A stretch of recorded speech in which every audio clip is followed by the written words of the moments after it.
salvation. In my opinion, the Gospel of Thomas is a Gnostic gospel propounding a set of beliefs that if people can understand, they'll have eternal life. Religion has been, full of secret teachings. Why did the early church leaders find that so disturbing? Because the way of salvation that's taught in this gospel stood at odds with the way of salvation taught by the what became traditional Christianity. According to these church fathers, salvation was open to everybody, high and low, intelligent, unintelligent, rich and poor, anybody who believed in the death and resurrection of Jesus. But according to these texts, it's only people in the know, only the inside group, those who had esoteric knowledge who could have salvation. الكلام بيقول لك ايه؟ ان هذا الكتاب بنقول الخلاص للناس الذين عندهم علم، لخاصة من الناس، مش لكل الناس. خاصة بس. الكلام ده موجود في الانجيل. موجود في الانجيل. ماذا قال يسوع التعليم للتلاميذ لغير التلاميذ بالايه؟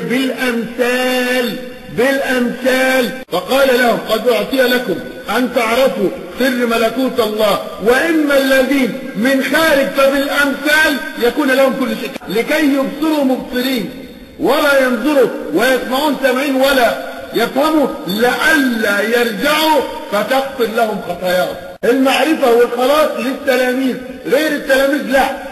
This is a very different understanding of salvation that can cut at the very root of what early Christianity was all about. Today, Christians universally accept it's Jesus' resurrection and not just the interpretation of his teachings that leads to eternal life. But the Gospel of Thomas reveals that in the 3rd and 4th centuries it wasn't so clear-cut.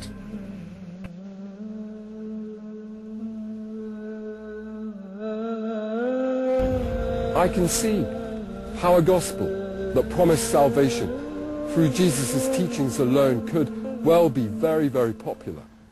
In the rational world of the 21st century, a text which plays down the more unbelievable elements of his life, his miracles, his being raised from the dead, could be very attractive. But the world of the early Christians was very, very different. And there was one reason in particular why early Orthodox Christian leaders wanted to believe that it was Jesus' victory over death that was the only path to salvation.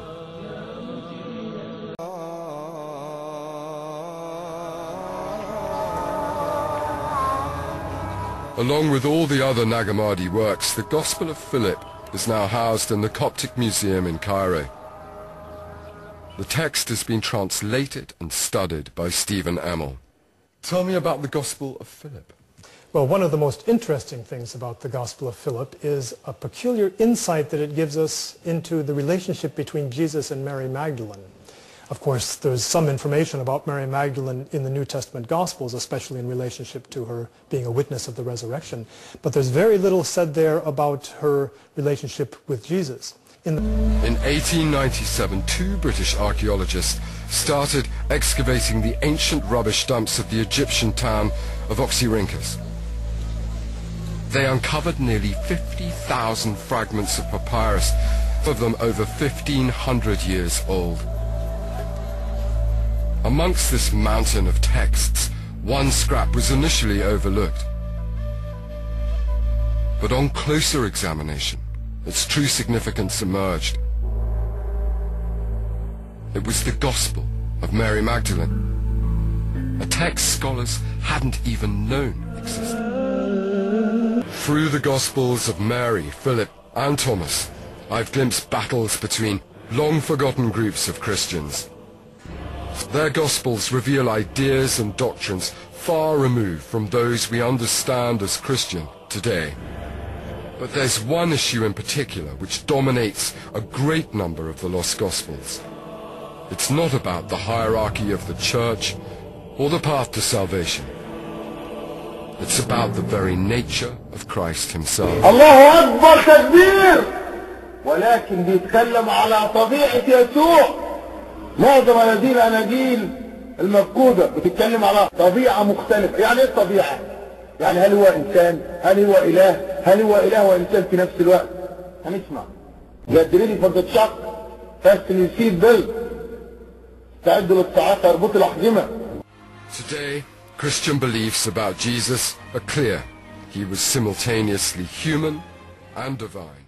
It's a revolutionary idea, but we can easily forget that it's one which only emerged after 3 centuries of bitter debate. الله أكبر تكبير. القدس البريطاني يقول هذه أفكار ثورية جديدة لم تظهر، هذه اللي هي ألوهية يسوع لم تظهر إلا بعد القرن الثالث. بعد القرن الثالث إن يسوع له طبيعتين، طبيعة إنسانية وطبيعة لاهوتية. اللي يقول الكلام ده قدس بريطاني، قدس بريطاني، موضوع لاهوت المسيح وإن يسوع هو إله وإنسان في نفس الوقت. هذا الجدال، هذا اللي كان دائر بين النصارى كان بعد القرن الثالث. أنا قلت استعدوا للصاعقة. The issue was, how could Jesus be both God and man? كيف يكون يسوع إله وإنسان في ذلك الوقت؟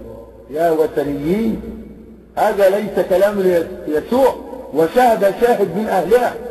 كيف يكون يسوع إله وإنسان في نفس الوقت؟ And there's one lost gospel in which the extremes of this conflict are very clearly revealed. It's a work which shockingly suggests that Jesus was never human at all, and it's attributed to his closest disciple, Mary Magdalene's arch-rival. I'm talking, of course, about this man, St. Peter. In Christian tradition, he's Jesus' chief apostle, his right-hand man, and the rock on which his church was built. Quite literally, if you believe the tradition, that the bones found under here are of the great man himself. He was the humble fisherman that became the keeper of the keys to heaven. What better witness could there be to what really happened during the life of Jesus? We have a couple of letters claiming to be from Peter in the New Testament. بالك واحد ما يقولش كلام بطرس. يقول يقولون ان هي كلام بطرس. اللي يقول كده القسيس. ليه؟ لانه هو مش في كنيسة حاشا المصرية.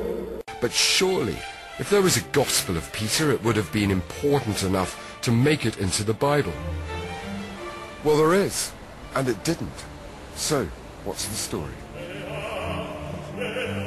Scholars had always known about a Gospel of Peter because of tantalizing references to it in other Christian texts from as early as the 2nd and 3rd centuries.